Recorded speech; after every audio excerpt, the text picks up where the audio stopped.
Hello friends, இன்னைக்கான வீடியோவில் RRB group D 2024க்கான result வந்து ஏன் டிலே ஆகுது, கோர்ட் கேஸ் எதுவும் இருக்கா, ஸோ அதோடைய அப்டேட் என்ன, அதே மாதிரி சிபிடி ரிசல்ட் வந்து நமக்கு எப்போ டிக்ளேர் பண்ணுவாங்க, இதை பற்றி நான் எல்லாம் இந்த வீடியோவில் நான் சொல்ல போகிறேன். வீடியோ கடைசி வரைக்கும் பாருங்கள், கண்டிப்பாக உங்களுக்கு யூஸ்ஃபுல்லாக இருக்கும். ஓகே, ஸோ நம்ம ஆர்ஆர்பி குரூப் டி 2024க்கான எக்ஸாம் பார்த்தீங்கன்னா நவம்பர் எண்ட்லேருந்து பிப்ரவரி வரைக்கும் நம்ம வந்து எழுதணும், கரெக்டாக? ஸோ இதுக்கான ஆன்சர் கீ வந்து February 17 வந்து ரிலீஸ் பண்ணாங்க. ஸோ ஃபைனல் ரிசல்ட்னு பார்த்தீங்கன்னா நம்ம எப்போ எக்ஸ்பெக்ட் பண்ணோம் அப்படின்னா மார்ச் மந்த் பார்த்தீங்கன்னா இதோடைய ரிசல்ட் வந்து வரும்னு எதிர்பார்த்தோம். இப்போ பார்த்தீங்கன்னா மார்ச்சையும் தாண்டி இப்போ ஏப்ரல் பார்த்தீங்கன்னா ஏப்ரலே முடிஞ்சிடும் போல். இப்போ பார்த்தீங்கன்னா ஒரு மாதம் 1.5 மாதம் தள்ளி போயிடுச்சு. இன்னும் பார்த்தீங்கன்னா நமக்கு ரிசல்ட் வந்து விடாமல் இருக்காங்க.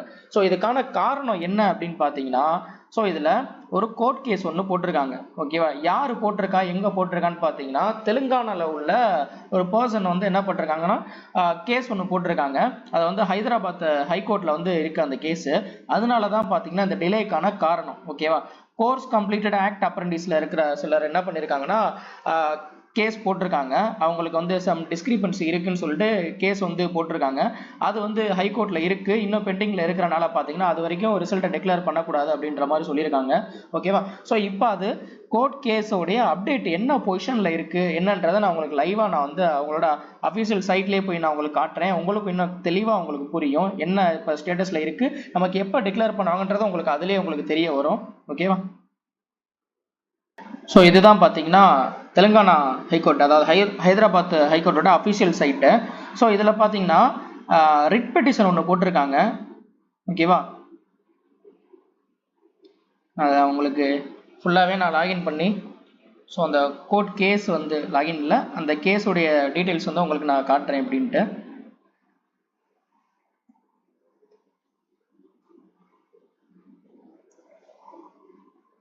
ஓகே, ஸோ இதுதான் பார்த்தீங்கன்னா அவங்க ஃபைல் பண்ண கேஸ். இதில் யாருன்னா இந்த பெட்டிஷனர் போட்டிருக்காங்க பார்த்தீங்களா, விஜய்னு ஒருத்தர் இருக்கார்ல, இவர் தான் பார்த்தீங்கன்னா கேஸ் வந்து ஃபைல் பண்ணியிருக்காரு தெலுங்கானா அந்த ஹைகோர்ட்டில். ஓகேவா? ஸோ இப்போ இந்த கேஸ் உடைய ஸ்டேட்டஸ் பார்த்தீங்கன்னா உங்களுக்கு தெரியும், பெண்டிங்கில் இருக்குது. இன்னும் பார்த்தீங்கன்னா இது வந்து பெண்டிங்கில் தான் இருக்குது. இந்த கேஸ் எப்போ ஃபைல் பண்ணாங்க அப்படின்னா மார்ச் 13 பார்த்தீங்கன்னா ஃபைல் பண்ணியிருக்காங்க. ஓகேவா? ஸோ இந்த கேஸில் பார்த்தீங்கன்னா மொத்தம் இதில் யார் யாரெல்லாம் மொத்தம் ஃபைல் பண்ணியிருக்காங்க அப்படின்னு பார்த்தீங்கன்னா கிட்டத்தட்ட பார்த்தீங்கன்னா ஒரு 15 பேர் வந்து ஃபைல் பண்ணியிருக்காங்க. ஓகேவா? ஸோ இதில் பார்த்தா தெரியும் 15 பேர். அதுக்கப்புறம் பார்த்தீங்கன்னா அதுக்கு ரெஸ்பாண்டன்ட், அதாவது பெட்டிஷனர் பார்த்தீங்கன்னா 15 பேர். இதுக்கான ரெஸ்பாண்டன்ட் பார்த்தீங்கன்னா அதாவது அரசு தரப்புல இருந்து பதில் சொல்லுவாங்க பார்த்தீங்களா, அது பார்த்தீங்கன்னா மொத்தம் 3 பேர். ஓகேவா? அதில் இன்க்ளூடிங் ஒரு ரயில்வே போர்டு இருக்குது, ஈஸ்டர்ன் ரயில்வே போர்டு ஒன்று இருக்குது. ஓகேவா? ஓகே, ஸோ இப்போ கேஸ் என்ன அப்படின்னா நான் காட்டுறேன். இந்த கொடுத்துருக்காங்க பார்த்தீங்களா இங்கே, to issue and appropriate order R direction more particularly one in the nature of writ R rid of mandamus, அதாவது ரிட் பெட்டிஷன் வந்து போட்டிருக்காங்க.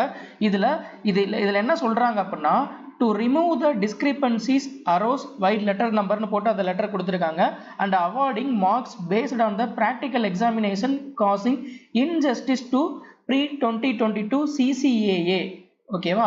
அதாவது இதில் என்ன சொல்கிறாங்க அப்படின்னா கோர்ஸ் கம்ப்ளீட்டட் ஆக்ட் அப்ரெண்டிஸை பொறுத்த வரைக்கும் பார்த்தீங்கன்னா நமக்கு குரூப் டிக்கு 20% ரிசர்வேஷன் இருக்கும், கரெக்டாக? ஸோ அவங்களுக்கு பார்த்தீங்கன்னா NCVT அந்த மார்க் இருக்கும், எக்ஸாம் இருக்கும். அதில் எடுக்கிற மார்க்கு பார்த்தீங்கன்னா 1/3 ஆட் பண்ணுவாங்க. சிபிடியோடைய மார்க் கூட பார்த்தீங்கன்னா அதில் 1/3 ஆட் பண்ணி தான் பார்த்தீங்கன்னா அவங்களுக்கு வந்து தனியாக வந்து மார்க் வந்து ரிலீஸ் பண்ணுவாங்க. ஸோ இங்கே என்ன ஆயிடுச்சுன்னா அவங்களுக்கு அந்த 2022 CCAAக்கு பார்த்தீங்கன்னா அந்த டைம் அந்த ப்ராக்டிக்கல் எக்ஸாமினேஷனில் சம் வந்து அவங்களுக்கு ஏதோ ஒரு குளறுபடி நடந்திருக்கு. அதனால பார்த்தீங்கன்னா அந்த மார்க்கை பேஸ் பண்ணி எங்களுக்கு வந்து மெரிட் லிஸ்ட் ரிலீஸ் பண்ணுறதுன்றது பார்த்தீங்கன்னா அது வந்து ஒரு இன்ஜஸ்டிஸு, அது வந்து அது நியாயமற்ற முறை. அதனால வந்து என்ன சொல்கிறாங்கன்னா நீங்கள் வந்து இந்த மெரிட் மார்க்கை ரிலீஸ் பண்ணுறது பார்த்தீங்கன்னா சிபிடி பேஸ் பண்ணி, அதாவது சிபிடி கம்ப்யூட்டர் பேஸ்ட் எக்ஸாம் இருக்குது பார்த்தீங்களா, அதை மட்டும்தான் வச்சு நீங்கள் ஃபைனல் மெரிட் லிஸ்ட்டு ப்ரிப்பேர் பண்ணணும். இந்த அந்த ப்ராக்டிக்கல் எக்ஸாமினேஷனில் எடுக்கிற மார்க் வந்து நீங்கள் இதை சேர்க்கக்கூடாது அப்படின்றதான் பார்த்தீங்கன்னா இவங்களோட முக்கியமான வந்து அந்த கோரிக்கையே. ஓகேவா? ஸோ இது பார்த்தீங்கன்னா இதில் இப்போ ஸ்டேட்டஸை பொறுத்த வரைக்கும் உங்களுக்கு தெரியும் இது பெண்டிங்கில் இருக்குன்னு. இது வந்து மார்ச் 13 பார்த்தீங்கன்னா உங்களுக்கு வந்து நடந்துருச்சு. இதில் பார்த்தீங்கன்னா இந்த IN நம்பர் 1 2026 இருக்கு பாத்தீங்களா, இந்த ஃபர்ஸ்ட் மார்ச் 13 பாத்தீங்கன்னா நடந்திருக்கு பாத்தீங்களா, இந்த ஐஏ பிரேயர் இருக்கு பாத்தீங்களா. ஸோ அப்படின்னா என்ன அப்படின்னா, இவங்க வந்து கோர்ட்டுக்கு வந்து இந்த கேஸ் ரிலேட்டடா என்ன பண்ணணும், கோர்ட் வந்து என்ன பண்ணணும் அப்படின்ட்டு சொல்றதுதான் பாத்தீங்கன்னா இது. ஓகேவா. ஸோ இதுல பாத்தீங்கன்னா அந்த 13 மார்ச் 13ஆம் தேதி பாத்தீங்கன்னா இதுல என்ன சொல்லியிருக்காங்க அப்படின்னா, to direct the third respondent not to declare CBT results pertaining to CEN 08-2024. இதுதான் இப்போ நடந்து முடிஞ்ச CBT. ஓகேவா. ஸோ இப்போ குரூப் டி உடைய இது என்ன சொல்லியிருக்காங்கன்னா, தேர்ட் ரெஸ்பாண்டன்ட் யாருன்னா நான் 3 பேர் காமிச்சேன்ல, அது தேர்ட் யார் இருந்துச்சு, ரயில்வே போர்டு ஒன்று காமிச்சேன்ல, அவங்களுக்கு என்ன சொல்றாங்கன்னா, அவங்களுக்கு நீங்க ஆர்டர் பண்ணணும். என்ன ஆர்டர் பண்ணணும், சிபிடி ரிசல்ட்டை வந்து அது வரைக்கும் நீங்க டிக்ளேர் பண்ணக்கூடாது. இப்போ நடந்து முடிஞ்சிருக்கு பாத்தீங்களா, இந்த சிபிடி ரிசல்ட்டை நீங்க டிக்ளேர் பண்ணக்கூடாது அப்படின்ட்டு கோர்ட் வந்து ஆர்டர் பண்ணணும். தேர்ட் ரெஸ்பாண்டுக்கு வந்து நீங்க வந்து அதாவது third respondent means யாருன்னாக்கா railway board, அவங்களுக்கு நீங்க ஆர்டர் பண்ணணும் அப்படின்ற மாதிரி சொல்றதா இது. அதுபடி பாத்தீங்கன்னா ஆர்டர் போட்டிருக்காங்க. அதனாலதான் பாத்தீங்கன்னா இந்த சிபிடி ரிசல்ட் பாத்தீங்கன்னா டிலே ஆயிருக்கு. ஓகேவா, இன்னும் வரல. அதுக்கப்புறம் அதுவும் பாத்தீங்கன்னா பெண்டிங்ல தான் இருக்கு. ஓகேவா. அடுத்தது IA 2 அதுல என்ன சொல்றாங்கன்னு பாத்தீங்கன்னா, pleased to permit the petitioner to implement the respondent for that is the chairman of the railway board Secunderabad. Okay, என்ன சொல்றாங்கன்னா, இதுல ரெஸ்பாண்டன்ட் 3 பேர் இருந்தாங்கல்ல, இதுல 4வதா நீங்க ஒருத்தரை புதுசா நீங்க சேர்த்துக்கிறனால சேர்த்துக்கலாம். அதுக்கு வந்து அந்த 4வது ரெஸ்பாண்டன்ட் யாரா இருக்கணும் அப்படின்னாக்கா railway board Secunderabad south central இருக்கு பாத்தீங்களா. ஸோ அந்த இதோடைய சேர்மனை நீங்க வந்து சேர்த்துக்கிறதுக்கு மனுதாரரை நீங்க வந்து அலோவ் பண்ணலாம் அப்படின்ற மாதிரி வந்து சொல்லியிருக்காங்க. ஓகேவா. அதுக்கப்புறம் பாத்தீங்கன்னா 3வது, so pleased to vacate the interim orders passed by this honorable court in IA number 1 of 2026. okay, and to dismiss the writ petition. Okay, இதுல தெளிவா கொடுத்துருக்காங்க. இதுல என்ன சொல்லியிருக்காங்க அப்படின்னா, இந்த 13ஆம் தேதி நடந்துச்சு பாத்தீங்களா, அப்ப அந்த IA1 இந்த IA1 தான் இப்ப 13/3 நான் காமிச்சேன் பாத்தீங்களா. அதுல பாத்தீங்கன்னா அப்ப வந்து கோர்ட் வந்து ஒரு இடைக்கால தீர்ப்பை வந்து வழங்கியிருக்கு. இடைக்கால ஒரு உத்தரவுன்னு சொல்லலாம். ஓகேவா, அதை வந்து வழங்கியிருக்கு. அந்த இதை என்ன பண்ணணும்னா அதை நீங்க கேன்சல் பண்ணணும். அதே மாதிரி ஸோ இந்த ரிட் பெட்டிஷனையும் பாத்தீங்கன்னா நீங்க நீக்கணும், அதாவது இதையும் நீங்க கேன்சல் பண்ணணும் அப்படின்னு சொல்லிட்டு கோர்ட்டுக்கு வந்து சொல்லியிருக்காங்க. இப்போ இந்த IA1 2026ல என்ன சொல்லியிருக்காங்க அப்படின்றதை பார்த்துருவோம், இன்னும் ஒரு ஐடியா கிடைக்கும். IA1 2026 இந்த இருக்கு பாத்தீங்களா, இதுல இந்த ஸ்பெஷல் செல் ஆர்டர்னு கொடுத்துருக்கான் பாத்தீங்களா, இதுல பார்ப்போம். இந்த IA நம்பர் 1 ஆஃப் 2026 இதுல ஆர்டர் வந்து கொடுத்துருக்காங்க, இடைக்கால உத்தரவு வழங்கியிருக்காங்க. அது சிம்பிளா சொல்லணும் அப்படின்னாக்கா என்ன அப்படின்னாக்கா, இந்த இது முடிகிற வரைக்கும் என்ன சொல்லியிருக்காங்க, இந்த கேஸ் முடிகிற வரைக்கும் பாத்தீங்கன்னா இந்த CBT CEN அதாவது இப்போ நடந்து முடிஞ்சிருக்கு பார்த்தீங்களா இந்த குரூப் டி, இதுக்கான ரிசல்ட்டை வந்து நீங்கள் அனௌன்ஸ் பண்ணக்கூடாது அப்படின்னு ஒன்று சொல்லியிருக்காங்க. ஓகேவா. அதுக்கப்புறம் பார்த்தீங்கன்னா இந்த கோர்ட் கேஸ் வந்து ஏப்ரல் 15ஆம் தேதி வந்து ஒத்தி வைக்கிறோம் அப்படின்ற மாதிரி சொல்லியிருக்காங்க. அதுக்கப்புறம் பார்த்தீங்கன்னா இப்போ பெட்டிஷனருக்கு வந்து அனுமதி கொடுக்கணும்னு சொன்னேன் பார்த்தீங்களா, அதாவது ரெஸ்பாண்டன்ட் 4 வந்து சேர்க்கறதுக்கு அவங்களுக்கும் நீங்கள் அனுமதி கொடுக்கணும் அப்படின்றது இந்த 3 விஷயத்தை பார்த்தீங்கன்னா இவங்க சொல்லியிருக்காங்க. இதை அவங்க கேன்சல் பண்ண சொல்லியிருக்காங்க. அதுக்கப்புறம் பார்த்தீங்கன்னா அந்த ரிட் பெட்டிஷனையும் பார்த்தீங்கன்னா நீங்கள் வந்து கேன்சல் பண்ணணும் அப்படின்னு சொல்லியிருக்காங்க. ஓகேவா. ஸோ இதுதான் பார்த்தீங்கன்னா நடந்தது. இப்போ 15ஆம் தேதி தான் பார்த்தீங்கன்னா ஃபைனல் ஹியரிங் வந்து நடக்கிறதா இருந்துச்சு. கீழே கொடுத்துருக்காங்க பார்த்தீங்களா, லிஸ்ட் ஆன் 15/4/2026 இந்த 15/4 நடக்கிறதா இருந்தது.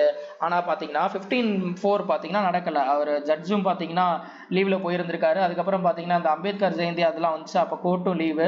ஸோ அதனால பாத்தீங்கன்னா அது நடக்கல. அடுத்து பாத்தீங்கன்னா இது எப்போ வந்து டேட் கொடுத்துருக்காங்க அப்படின்னா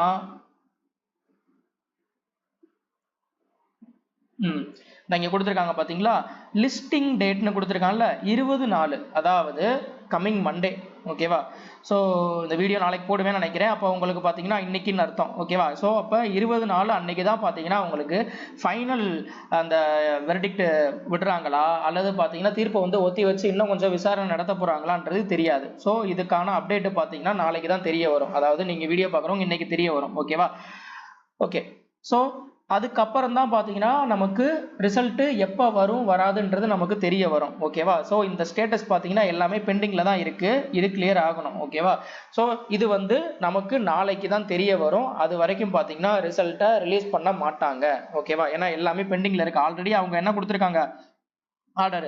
ஸோ இந்த கேஸ் முடிகிற வரைக்கும் பார்த்தீங்கன்னா இந்த CN 8/2024 அதாவது இப்போ நடந்து முடிஞ்ச குரூப் டிக்கான CBT ரிசல்ட்டை வந்து ரிலீஸ் பண்ணக்கூடாது அப்படின்னு அது கொடுத்துருக்காங்க. அதுவே பெண்டிங்கில் தான் இருக்குது. இப்போ அதை வந்து டிஸ்மிஸ் பண்ணுறாங்களா இல்லையான்றதே அடுத்து தான் நமக்கு தெரிய வரும். ஓகேவா? அவங்க எப்போ டிஸ்மிஸ் பண்ணுறாங்களோ அப்போ தான் பார்த்தீங்கன்னா அவங்க ரிசல்ட்டை வந்து ரிலீஸ் பண்ண முடியும். ஓகேவா? ஆனால் ரிசல்ட் வந்து ரெடியாக இருக்குது. எப்போ வந்து இந்த கேஸ் முடியுதோ அல்லது இந்த திங்கட்கிழமை பார்த்தீங்கன்னா அவன் வந்து கோர்ட்டோடைய அந்த தீர்ப்பு வந்துருச்சு அப்படின்னாக்கா இம்மீடியட்டாக ரிசல்ட்டை ரிலீஸ் பண்ணிடுவாங்க. ஓகேவா? இந்த ஏப்ரல் எண்டுக்குள்ள வந்துடும். ஓகேவா? ஸோ கேஸ் இப்போ முடிஞ்சுனா ஒருவேளை தள்ளி வச்சுட்டாங்க, தீர்ப்பை வந்து ஒத்தி வைக்கிறாங்க, இல்லை விசாரணை நிறைய நடக்குது அப்படின்னு வச்சுக்கோங்களேன். ஸோ எப்படினாலும் உங்களுக்கு மே மாதம் நடந்துடும். ஓகேவா? ஸோ அதனால் நீங்கள் பயப்படவே வேணாம். உங்களுக்கு ரிசல்ட் வந்து பக்கத்தில் வந்துருச்சு. நீங்கள் அதுக்கேற்ற மாதிரி ரெடி ஆகிக்கோங்க. ஃபிசிக்கலும் பார்த்தீங்கன்னா ஜூன் ஆர் ஜூலையில் வந்து உங்களுக்கு நடந்துடும். ஸோ அதுக்கேற்ற மாதிரி நீங்கள் ரெடியாக இருங்க. ஓகேவா? ஏன்னா ரிசல்ட்டு அவங்க சைடு ரயில்வே போர்டு சைடு எப்பயோ ரெடி பண்ணி வச்சுட்டாங்க. ஓகேவா? மார்ச் மந்த்தே ரெடி ஆயிடுச்சு. இந்த கேஸ்னால பார்த்தீங்கன்னா டிலே ஆகிட்டு இருக்கு. ஒன்ஸ் இவங்க வந்து வெர்டிக்ட் கொடுத்ததும் பார்த்தீங்கன்னா இமீடியட்டாக ரிலீஸ் பண்ணிடுவாங்க. அதுக்குள்ளே பார்த்தீங்கன்னா நீங்கள் வந்து பரபரப்பாக நீங்கள் வந்து ஃபிசிக்கல் ப்ராக்டிஸ் பண்ணுறது இதெல்லாம் நீங்கள் பண்ண வேண்டியதாக இருக்கும். அதனால் நீங்கள் இதை பற்றி நீங்கள் ஒரி பண்ணிக்காதீங்க. எப்படி பார்த்தாலும் இந்த கேஸ் வந்து முடிஞ்சிருச்சு அப்படின்னா ஏப்ரலுக்குள்ளே வந்துடும். ஒருவேளை தள்ளி போனாலும் உங்களுக்கு மே மிட்டுக்குள்ளே உங்களுக்கு வந்து எப்படினாலும் வந்துடும். ஓகேவா? ஸோ இதுக்கான குரூப் டிக்கான ரிசல்ட் வந்து மேக்குள்ளே வந்துடும். ஓகேவா? இன்கேஸ் வந்து தள்ளி போச்சுன்னா. ஓகேவா? ஸோ நீங்கள் வந்து ஃபிசிக்கல் வந்து எப்படினாலும் ஜூன் ஆர் ஜூலைக்குள்ளே இருக்குன்ற மாதிரி நினச்சி நீங்கள் அதுக்குள்ளே நீங்கள் அதுக்கு ரெடியாக பாருங்கள். ஓகேவா? ஸோ அதுதான் மெயினாக சொல்ல வந்தேன். ஸோ இந்த குரூப் டி என்ன பொசிஷன்ல இருக்கு அப்படின்னு நிறைய பேருக்கு தெரியல. ஸோ அதை மெயினா இதுல சொல்லணும் அப்படின்றதுக்காக தான் இந்த வீடியோ போட்டு உங்களுக்கு லைவா வந்து இந்த இதெல்லாம் நான் காமிச்சது. ஓகேவா? இப்போ உங்களுக்கு ஒரு ஐடியா கிடைச்சிருக்கும். ஓகேவா? ஸோ அதுக்கேற்ற மாதிரி நீங்க இப்போ ப்ரிப்பேர் ஆகிக்கோங்க. ரிசல்ட் வந்தோடனே பார்த்தீங்கன்னா பிசிக்கல் நல்லா ப்ராக்டிஸ் பண்ணுங்க, படிக்க பாருங்க போஸ்டிங்க. ஓகேவா? ஓகே, நெக்ஸ்ட் வீடியோல பார்க்கலாம். தேங்க்யூ.